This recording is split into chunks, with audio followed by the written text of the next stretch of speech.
I am certain that we want to talk to you for hours, but could you tell us, please, at least in this short period, in what ways does tourism help the conservation of tigers?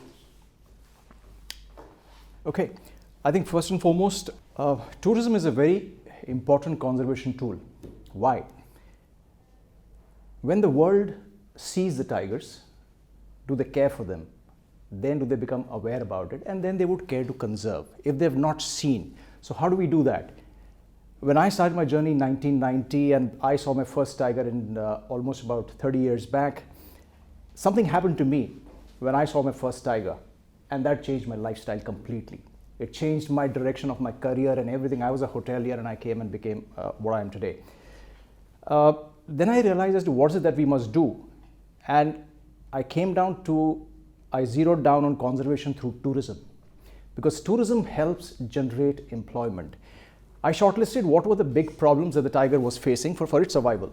One was obviously poaching, second was loss of habitat, and third was that there wasn't enough money flow in the area where the tigers were living.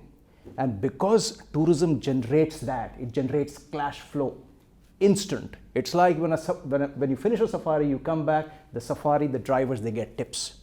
At the end of the week, they would get their weekly checks as well from the department that, okay, fine, we did about 10 safaris, this is what we get. Similarly with the hotels, when they buy raw material from the respective vendors, those vendors who are from the area, which is just about 10-20 square kilometers vicinity, they get instant cash. They employ people, the hotels employ people. And it is said that one tourist generates employment to about 11 people. One tourist. So if we have that kind of tourism coming in towards the national parks, but tourism is also a double-edged sword.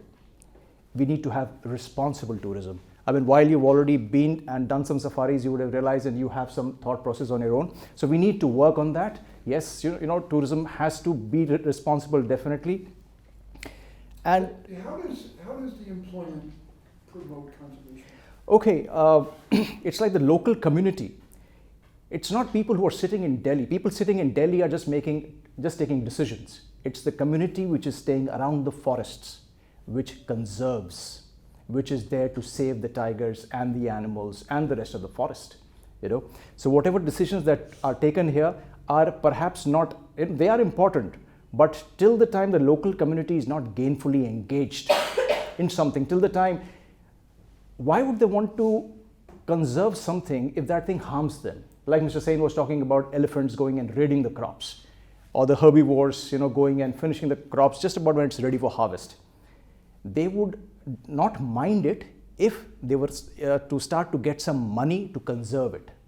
So they realize, all right, we've got few things in this forest, and if the tourists come to see it, we get direct benefit out of it, let's conserve it.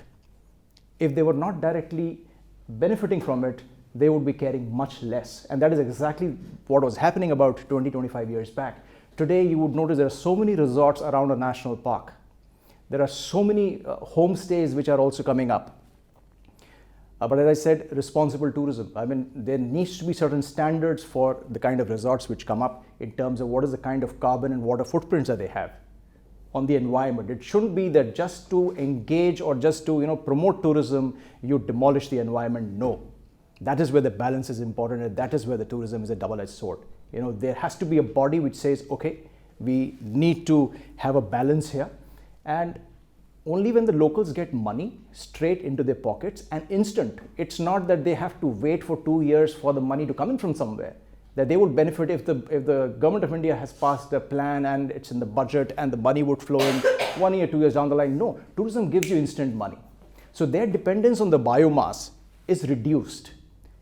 If they get money, they can go and buy LPG gas. They can go and procure raw materials from outside. They don't have to enter the forest to pick on wood. They don't have to go into the forest to pick the fruits or the roots, for various things. So if they get money, they prefer to buy it from outside. And why should they risk their lives going into the forest? They know that the forest has tigers. They know that the forest has elephants. So it is a risk when they're going in. So they are also happier if they are engaged gainfully outside the national park. So that's where tourism, I think, plays a very important role. It's a very important conservation tool. Okay, so tell us the difference between responsible and non-responsible tourism. The difference between responsible and irresponsible tourism is that when a tourism infrastructure comes into a place, you need to see, there have to be standards. What is the kind of damage do they do, or are they able to support the area and improve the area? I think that's step one. We should guide them. There has to be a manual in terms of, okay, this is what you're supposed to do, this is what is in the area, you have to only improve on it. It should not go down. Usage of plastic or usage of too much of water, they have to be doing rainwater harvesting. They have to be reducing the usage or recycle, reuse, reduce resources, the various R's that they say. So irresponsible tourism is when you have a tourist place, a resort, and they would come just there to make money. It happens. It's happening everywhere. All the national parks in India. There would be certain resorts which are very interested. I've got an inventory of 20 rooms. I need to fill it up. Come what may, come whatever the quality of tourists, let's get them. Because he's invested X million amount of dollars or rupees into the project. He needs his money back. He's right in a way. But it just cannot be a pure business. It has to be very commonsensical business. You just cannot be withdrawing from the area. You need to withdraw and support. You have to balance it out. So you should not have resorts which are just kind of withdrawing from the area, whether it is money, whether it is resources. You need to even give back. You need to be very sensitive about the environment, whether it's the kind of noise pollution. If you have a 31st December Eve, do you have DJs playing in the resort? No. So if you have DJs playing in the resort, that is irresponsible tourism, especially if you're close to the national park. You just come back from Ranthambore. There, I'm sure, were resorts which had loud music, and the tigers are very close. The hearing of tiger is so sharp, extremely sharp. I mean, he can hear sounds miles away. So we need to be slightly sensitive to that if we are so close to a sensitive area, we need to be curtailing certain activities. Our idea is not here just to make money. Our idea here is to make money, but in the process, it must, the whole area must develop. Tigers are not for tourism. Tourism are for tigers. Correct? First comes wildlife and then comes wildlife tourism. So if you don't have your wildlife in place, how would you have wildlife tourism? So when you are thinking of responsible and irresponsible tourism, how do you control that, and how do you make sure that you are stopping the irresponsible tourism from happening? That's the toughest thing to do. How to stop the irresponsible tourism is the toughest thing to do. I mean, this is something where the bureaucracy sets in. Whose responsibility is it ultimately? The forest department says, I am here to conserve the forest.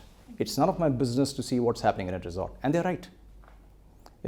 Or the local district management, no, I mean, we were here to sell the land to the resorts. Now it's not my responsibility what they're doing there. So we need to have certain committees. As I said, right in the beginning, we need to have standards that, okay, this is what it is. This is the kind of construction that will happen. This is the kind of operation that must happen. This is the kind of employment that must happen. And you must employ, say, 95% people local. Instead of, you put in a luxury resort and you get people from outside. There are resorts in India and Nepal where there are couples from South Africa. Fine, because they are charging, say, about $1,000 a night. They need to give that kind of a service. Generate employment here. So that South African couple which is here must be getting a huge salary. In that kind of salary, you can employ 20 more people, 30 more people, locals. So I think those standards have to be in place. So if you have to set examples for, if you have to control irresponsible tourism, it has to be set right from day one. This is what it is. If you don't adhere to that, there should be yearly audits or 6-month audits. These are the standards. You did not meet, you're disqualified, or your license will be seized. So nobody does that, unfortunately, because it's not anybody's responsibility. Nobody's accountable for that. When you're marketing for ecotourism, who is targeted? Who's targeted? I mean, people who want to see wildlife, who want to see nature, and who maybe somebody who's not seen that at all. But it's very tough right at the beginning to pick and choose. I would want you. Suppose, I have guests coming in from US or guests coming from UK. It's very tough as to what their mindset is. So we get a lot of queries and okay, fine, we would want to do this. So we understand as to what the whole purpose is. They want to see, fine, welcome. But it's very tough. It is much easier when it comes to business coming in from abroad. They're far more disciplined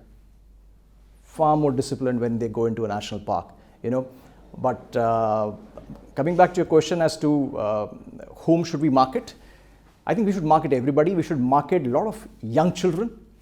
We should tell them, come, see, experience. This is what your national heritage is. This is what you need to take forward. This is how much we've destroyed, and this is what you must take forward too. When I was growing up, I did not read about national parks in my curriculum in school. But I'm happy that when my daughter grew up, she read about national parks. She used to ask me questions, Papa, where is Kanha? Where is Ranthambore? And I was like delighted. Wow, wonderful curriculum. So there's been a change that has happened over the last 2-3 decades.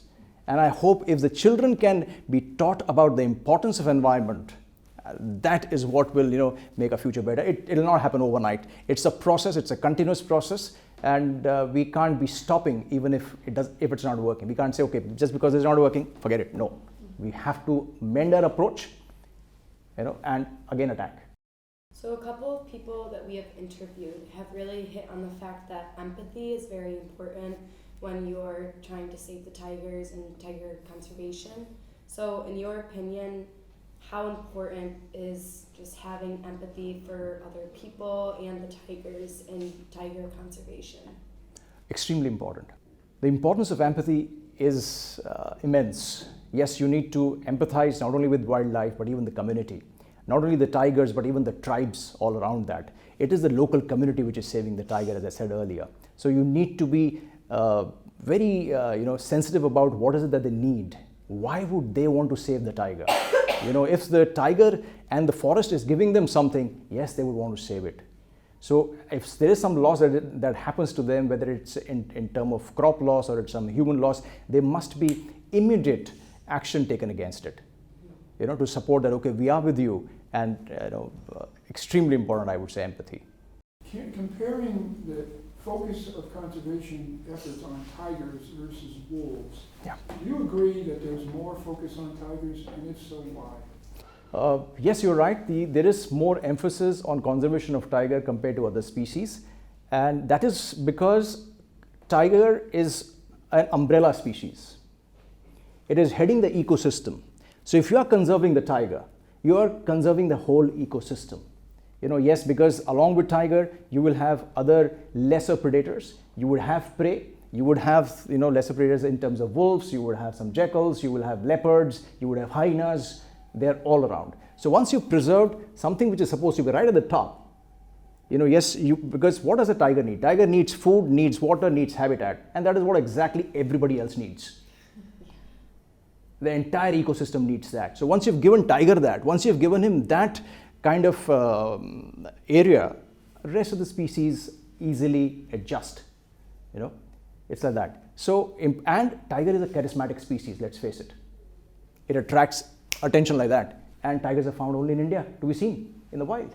So it's much easier to get attention from US, UK, Europe, everywhere across the globe that, okay, tigers, let's conserve. But as Mr. Sain also said, the tigers are living in the area where 300 rivers are feeding the country. I think that is significant. If we were to say, okay, fine, let's just save the leopards. Yes, leopard is automatically getting saved because once you save the habitat, the leopard is saved, the sloth bears are saved, and the rest of the ecosystem. So I think it's a very good thing that, yes, the focus is on tiger. He's a charismatic species, absolutely right. And if he gets attention, everybody is automatically getting it. And it's not that the wolves are complaining, why no conservation for me? They're not complaining, and till the time they're happy with what they have got, and they are happy. Once the tiger gets that kind of area, wolf needs much lesser. Tiger gets 100 square kilometers of inviolate area. In that 100 square kilometers, you can have 4 leopards. You can have a pack of wolves and hyenas and everything. On that same point, do you think, it is amazing that by saving the tiger, we are saving these other wildlife, but do you think people are forgetting about the other wildlife, and do you think that's significant? Yes, people are perhaps forgetting about other wildlife compared to the tigers, and whether we talk about the wolves or the hyenas or yellow-throated martens, or other animals which are there, porcupines, and they're all significant, they all play a role, and everything in nature has a role, be it even ants or ant-eaters, they have something to contribute to in the forest. But because tiger is what it is, and for no fault of tiger, he is that charismatic, it's not his fault. You see a tiger and you fall in love. I mean, I doubt if you will have that if you see a pangolin. Yes, I mean, out of 10, 3 people might say, beautiful, so cute. But a tiger, 10 on 10, you will say, wow. Your heartbeat will skip. We've learned, I think, that you yourself have donated water catchment products to the Brothenmoor. Is that true? And if so, why did you do that? You used your own money to do that? Yes. Your company's money, your own personal money? It was a combination of both, So, part of mine and company. what did you do and why did you do it? Yes, I mean, as I said earlier, that it's important to contribute, give back to the area, where you're getting out your resources from. So it's important to give it back. So there is an association of our friends, and we identify as to which area what we can do. And these are friends who don't want any attention. I'm surprised why Manjeet also spoke about it. It's not really important to tell the world about it. But we did this thing in Kanha National Park, wherein in summers in particular, when the temperature soars to 45, 46 degrees, the prey animals, if the monsoon wasn't good, they would really go around for water. If the prey is disturbed, the predator will be disturbed. Simple as that. It's directly proportional. So we said, all right, let's come up with something wherein we can contribute to the forest without really hurting it. And we spoke to the local management of the forest, and they said they really welcomed it. And we put up a solar pump set. We did drilling, and that pump set works with solar energy, and that it fills in the water holes. So in summer, when it's 40 degrees plus, when the prey animals require water, they come in there. Of course, the predators follow. So it's like whether it's prey or whether it's predator, you need to give them food, water, habitat. What was your motivation as a businessman? My motivation as a businessman was just to, maybe put our next generation to see how beautiful Mother Nature is, what all species there are, and what's so much to learn from them. I'm also doing a book which will be hopefully out in October 2019. It's called The Tiger for Tigers.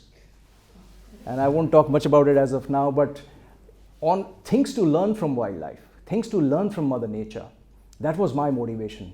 And our future generation should also get to see that, experience it.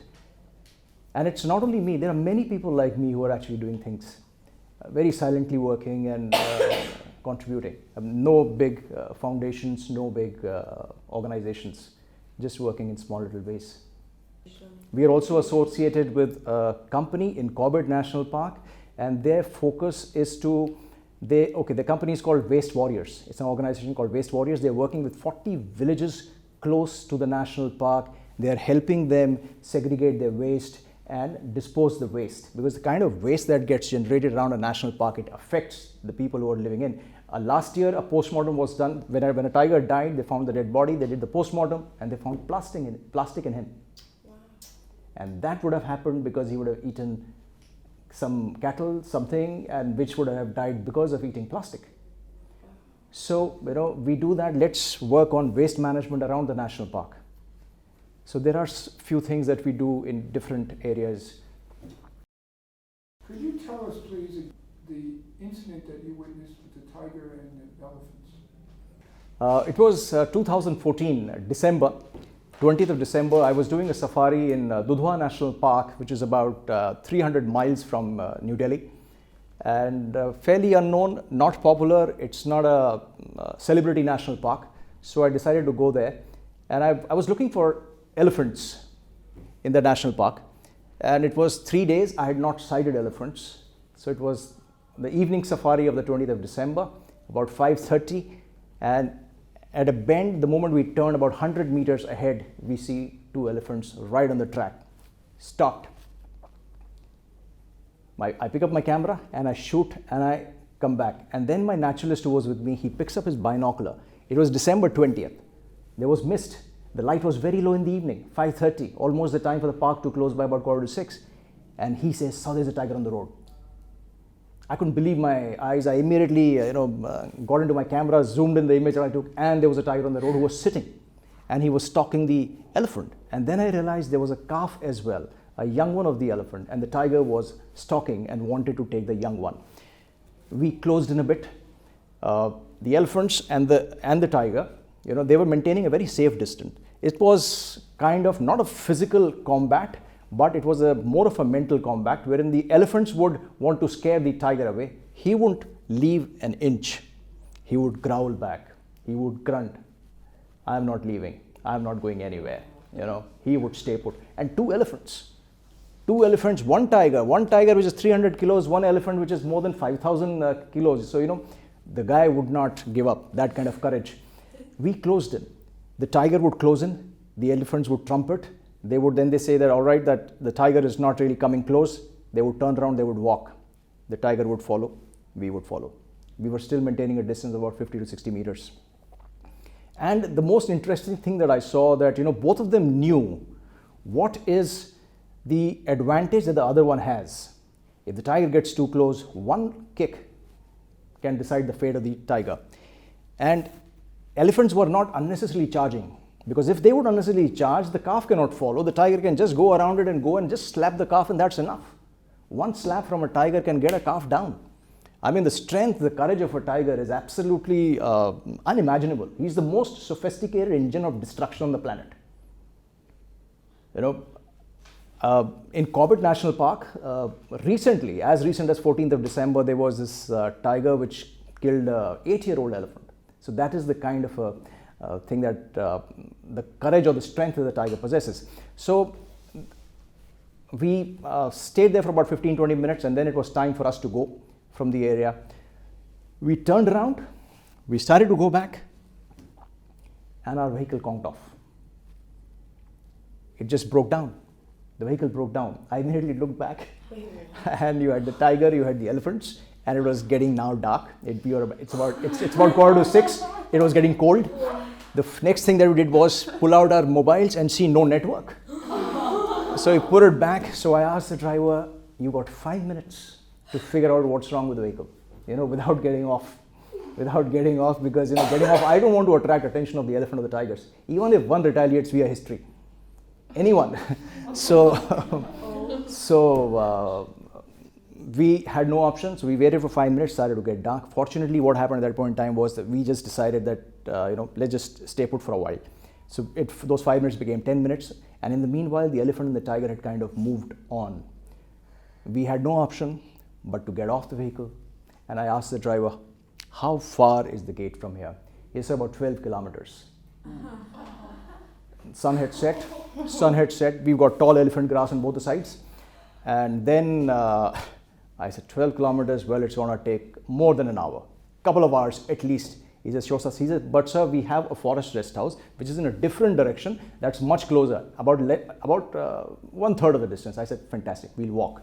So I had my 300 2.8 camera, 1 DX body, and one more 7200. I felt how stupid of me was to carry so many camera equipment. It was so pointless to have that kind of equipment at that point in time, because what is priority at that point in time is life. But had no option, so I carried both my cameras. Manjeet was with me. He also moved. Yeah. Manjeet was with me. We had the driver and we had the guide. And then we started to walk back. It got dark. And we just had the mobile torches. So we would, one by one, put on the torch for a while and then close and then walk few steps. And we kept on talking to each other, kept on encouraging each other. It's all right, no problem. We will get there. We will be there. We shall overcome. And finally, when we reached the forest camp at about 7:30 or 7:45 it was, we heard the footsteps, running towards us. No. And some footsteps came running, and suddenly some searchlights was flashed on our faces, and there were 4 guards who had guns like that, straight. So they thought they were poachers, that we were poachers. The moment, fortunately, I decided to carry my camera. So the moment they realized that, cameras, so they're most likely a tourist, they recognized the driver who was a local. And that kind of, the trigger didn't go off. Otherwise, I wouldn't have been here today, talking about this. And then they welcomed and said, "What happened?" So we told them the whole story. We stayed them, and that was my best 1 hour in the national park till date. That's amazing. Sitting in that forest, it was pitch dark, and they had some bonfire there. Sat with them, had dinner with them. By the time our rescue vehicle came, it was 10 o'clock. So that was amazing. Wow. After What an tigers experience. and Yeah. It is. I didn't Yeah. think the story could get crazier. Yeah. Were you like? Did you look back and see, or did both the tiger and the elephants kind of disperse? No, I mean, we did not really look back. Firstly, it had got dark also. So if we were to look back and flash our torches, we were attracting attention. Yeah. So we did not want to do that. And a lot of things actually lose, you lose your common sense also a lot of times. Those 20 minutes, I did not even think about shooting the whole episode on a video. I just focused only on taking clicks. Had I taken a video, I think that would have really gone viral. And we didn't look back to see but yes, there was a constant fear that what if any one of those come back, or because the elephants were trumpeting, what if the rest of the herd hears them and comes to the rescue, and they might be coming this way. Oh my gosh. That's insane. So, and it was practically dark, and you were in a forest. So, well, we kept on praying inside and trying to put up a brave front. And then, I was trying to remember as to what to do if this happens, what to do if an elephant comes, where can I go if a tiger comes.